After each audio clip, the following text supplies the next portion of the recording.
Vamos a la entrevista del día con el diputado republicano Cristian Araya, miembro de la Comisión de Seguridad Ciudadana, entre otras, a quien le agradecemos, nos responde hasta ahora de la mañana. Diputado, ¿cómo está? Muy buen día. Gerardo Gómez le saluda.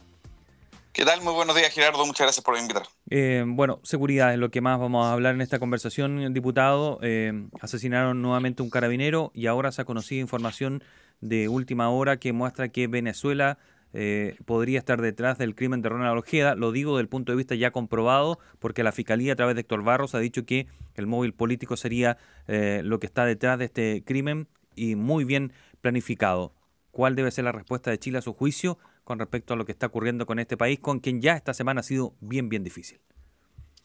Sí, lo primero, lamentar y expresar el dolor que siente todo chileno por la muerte del teniente Sánchez de Carabineros, como también muy lamentable todo lo ocurrido con el teniente Ojeda.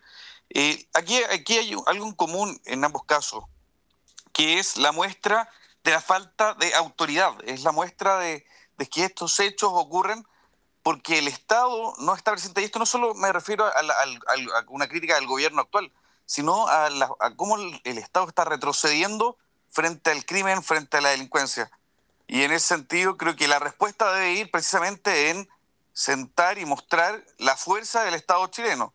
En ese sentido, en el caso del teniente Ojeda, se deben romper relaciones con Venezuela, se debe dejar muy claro que el Estado de Chile se hace respetar, que la soberanía de Chile se respeta y debe haber un quiebre inmediato de las relaciones con Venezuela. Y en el caso del teniente Sánchez de Carabineros, es claro que aquí la delincuencia, el crimen organizado se sienten con el derecho de poder hacer lo que quieren.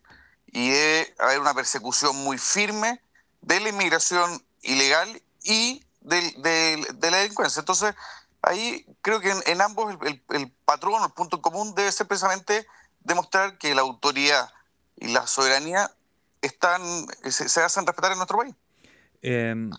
¿Usted cree que serviría de algo cortar relaciones? Lo digo porque es difícil mantener relaciones con una dictadura. Eso ya es un hecho. Lo hablaba con Heraldo Muñoz hace 48 horas, pero él decía que había que tratar de mantener alguna relación pensando que desde allí es donde viene la ola migratoria, desde allí es donde se está filtrando el tren del agua, que por lo demás para su canciller, Iván Gil, es un invento de la prensa.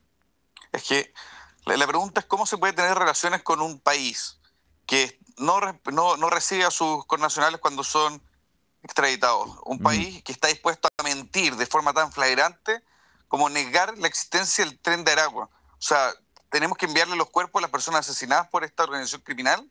O sea, cuando ya estás con ese tipo de mentiras, con ese tipo de absurdo, yo creo que la respuesta tiene que ser contundente.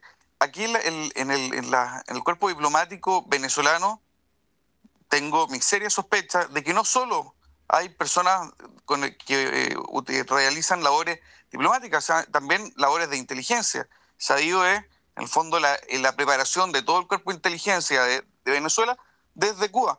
Entonces, evidentemente, en la medida que mantenemos relaciones ficticias con una narcodictadura como la venezolana, en la cual siguen operando desde el cuerpo diplomático, organismos de inteligencia, no están dispuestos a hacer respetar la más mínima garantía democrática, cuando tienen este nivel de trato con sus connacionales, evidentemente no se pueden seguir manteniendo relaciones. El absurdo que el subsecretario Monsalve haya viajado a Venezuela y haya establecido convenio, bueno, hay un viejo dicho que dice que quien duerme con niño amanece mojado. No se puede mantener diálogos con una narcodictadura que está dispuesta a todo. O sea, realmente no tiene ningún sentido mantener relación alguna con Venezuela. Ayer el diputado Raúl Soto del PPD decía que no había servido de nada ese convenio porque no se ha avanzado en nada. ¿Usted siente que podría estar siendo utilizado Chile en este tipo de supuestos convenios entonces? O sea, aquí evidentemente lo que está haciendo Venezuela es un blanqueo de imagen. Nos toma por tontos. Es realmente increíble que el gobierno esté dispuesto a prestarse para este tipo de cosas. Aquí se está pisoteando la imagen de nuestro país, se está jugando con las expectativas de miles de chilenos que se ven angustiados porque no se está respetando nuestra soberanía, porque ingresan inmigrantes ilegales por todas partes y le están copando tanto los espacios de educación, de salud, etcétera. evidentemente aquí Chile tiene que demostrar que se hace respetar nuestra soberanía. Lo que pasó con el Teniente Ojea, una operación mandada desde Venezuela, es el atentado a nuestra soberanía más grande desde Laguna del Desierto. O sea, aquí es evidente que esto no puede pasar así como así. Y lo que es muy grave, la reacción del gobierno de tratar de apuntar que esto fue un hecho policial, minimizarlo, mirarlo así hacia un rincón. Aquí esto es una cuestión muy, muy grave, porque un país está dispuesto a intervenir en el nuestro. Esto es realmente de una gravedad absoluta. Esperamos que se convoque el COSENA, esperamos una respuesta enérgica de parte del gobierno y que se demuestre que en Chile la soberanía se hace respetar. Usted escucha al diputado de Republicano Cristian Araya, quien es miembro de la Comisión de Seguridad Ciudadana, conversando con Primera Pauta. Usted viene llegando de un viaje a El Salvador, donde allí evidentemente está la presidencia de Nayib Bukele. Para algunos un ejemplo de cómo se debe manejar la seguridad. Asumo yo que esa fue la razón que ustedes tuvieron para ir con José Antonio Kast y otros integrantes de su colectividad allí. ¿Esa fue la motivación? Sí, nosotros realizamos una visita técnica junto a José Antonio Kast, Arturo Esquella, el general en retiro de Carabineros, Enrique Basaletti, y el objetivo era precisamente aprender de quienes están realizando bien las cosas. El Salvador era el país de Latinoamérica más peligroso. Ellos llegaron a un índice de homicidios de 105 homicidios por cada 100.000 habitantes, para que tengamos una idea. Actualmente Chile tiene una tasa de 6 homicidios por cada 100.000 habitantes. Ellos llegaron a 105. O sea, para que veamos un poco y dimensionemos la gravedad, el control que tenían las maras, el control territorial, llegaba al punto que estaban dispuestos a matar a cualquiera. Establecían verdaderos checkpoints en distintas áreas, ellos establecían la regla en las villas y poblaciones. Bueno, ¿quién logra en 5 años revertir esto y convertir a su país en el país más seguro de Latinoamérica? Fue el presidente Nayib Bukele, y quisimos viajar junto a José Antonio Kast para conocer qué es lo que hizo, cuál es el secreto o cuál fue la experiencia Ya. de, entre comillas, este milagro salvadoreño. ¿Y cuál ha sido la primera conclusión, la primera idea que usted se trae o que José Antonio Kast se trae de esa visita? ¿Qué clave ve allí? Aquí el concepto primero es autoridad. ¿Qué es lo que distingue el gobierno del presidente Bukele y cuál es la reacción? Es la decisión de recuperar el orden, el plan de control territorial, que es el plan que encabeza todo lo que se está haciendo allá. Precisamente lo que hace es hacer respetar y que el Estado vaya ganando terreno.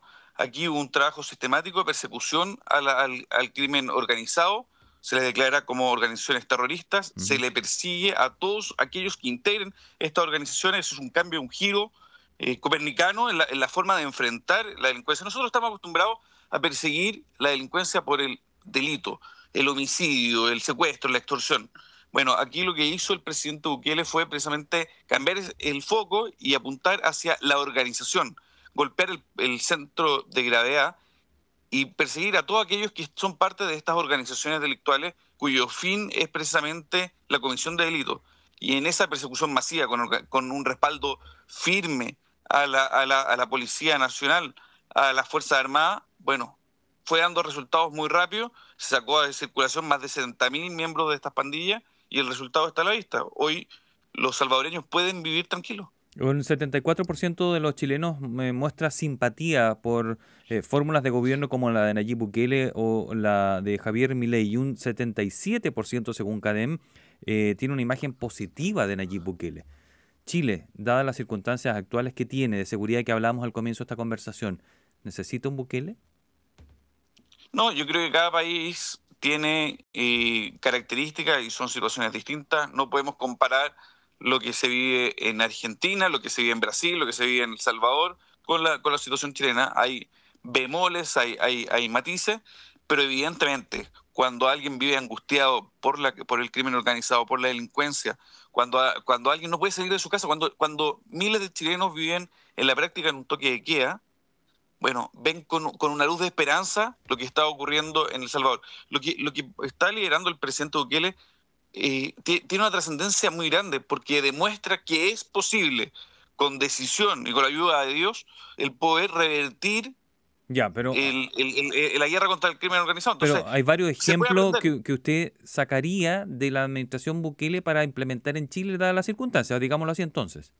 Por supuesto que sí, por supuesto que sí. O sea, la estrategia para combatir el crimen organizado, la forma, la conformación de equipos, con equipos consolidados, donde se conocen Ujú. los líderes de la policía, del Ministerio de Justicia. Nosotros tuvimos reunión con el ministro de Seguridad y Justicia, con el ministro de Defensa, con el jefe de la Policía Nacional, con el jefe de la Academia de Policía. O sea, entre ellos hay un trabajo muy mancomunado. Todos nos señalaron exactamente lo mismo, o sea, todos se sienten muy respaldados por el presidente Bukele.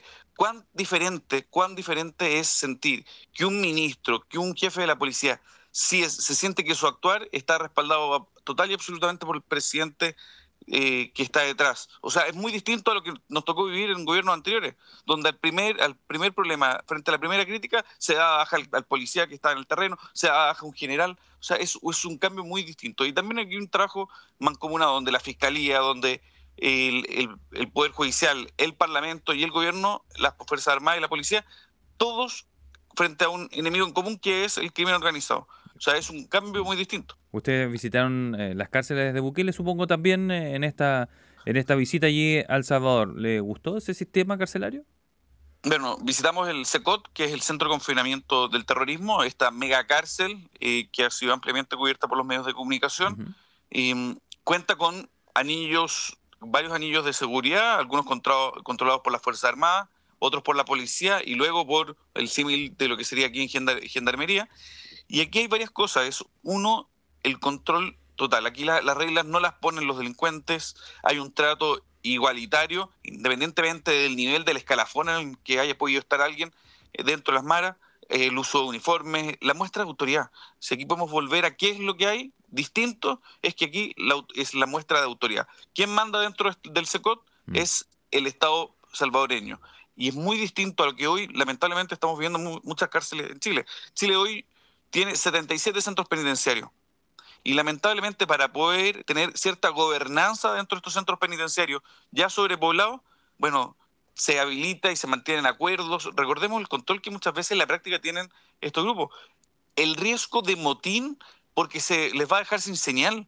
O sea, el Santiago 1, la Ujú. expenitenciaría aquí en el centro de Santiago, han tenido anillos de seguridad especial y un refuerzo policial al exterior por el riesgo de motines a propósito de la implementación de un control ¿Diputado? de la señal de celulares. Evidentemente esto es una muestra, y con esto cierro, es una muestra de el poco control o la poca autoridad que puede tener el Estado dentro de los mismos centros penitenciarios. Hay ciertas cosas de la administración Bukele que usted me ha dicho que le parecen que podrían ser replicadas en Chile. ¿Quién es el más adecuado a su juicio para implementar esas medidas? Asumo, deduzco que es José Antonio Kast, ¿no? O sea, mira, si los chilenos queremos que las cosas cambien, tenemos que optar por algo que sea distinto, alguien que tenga la decisión, la firmeza, el conocimiento y que esté eh, dispuesto a hacer los cambios que Chile requiere. Yo creo que es José Antonio Kast, pero Pero ¿y él evidentemente está, usted vamos a cree que tener está dispuesto? ¿Está dispuesto a aplicar algunas medidas de Bukele en Chile? o sea, sin lugar a duda, si nosotros viajamos y vemos que algo es bueno para Chile, a nosotros no nos va a temblar la mano para poder implementarlo. No significa hacer un copy-paste, no significa que vamos a copiar ni Mm. replicar lo que está todas las políticas del presidente Bukele, pero evidentemente aquello que funciona y que puede implementarse y que le va a traer tranquilidad a los chilenos, por supuesto que sí estamos dispuestos. Pero aquí no solo es José Antonio Castro, o sea, lo importante es poder que el sector recupere y esté dispuesto a implementar y hacer lo que hay que hacer. O sea, aquí el Estado tiene que recuperar terreno, las policías tienen que sentir el respaldo, Mm. se tiene que endurecer la mano frente a la delincuencia, se tiene que poner fin a la inmigración ilegal, se tiene que recuperar el control fronterizo. No puede ser que en Chile entra y sale cualquier persona. Yo he estado en ¿Diputado? Colchane y evidentemente hay un descontrol. Precisamente la última pregunta apuntaba a lo último que usted dijo. José Antonio Cast ahora se fue a Hungría a visitar, iba a participar de una actividad, pero además iba a visitar el muro fronterizo con Serbia. El problema de Chile, se dice, es que por más medidas que ponga, entra y sale quien quiere al final de cuentas. En Chile entra el que quiere si se lo dispone así, ¿no? Así es. ¿Se puede incluir una idea como un muro o alguna cosa similar en el norte para poder de una vez por todas acabar? Son más de 1.000 kilómetros, 1.500 kilómetros permeables ahí. O sea, mira, yo he estado en la frontera, he estado en Colchane, he visto en terreno, y esto implica la construcción de zanjas, de muros, de cercos, o sea, hay un sinfín de medidas de control, también la presencia de las Fuerzas Armadas, el monitoreo aéreo por medio de drones, o sea, hay un variopinto de estrategias para poder recuperar el control. Aquí Ujú. lo que está pasando es que, por ejemplo, en el norte, más de 6.000 autos robados en Chile terminan en territorio boliviano.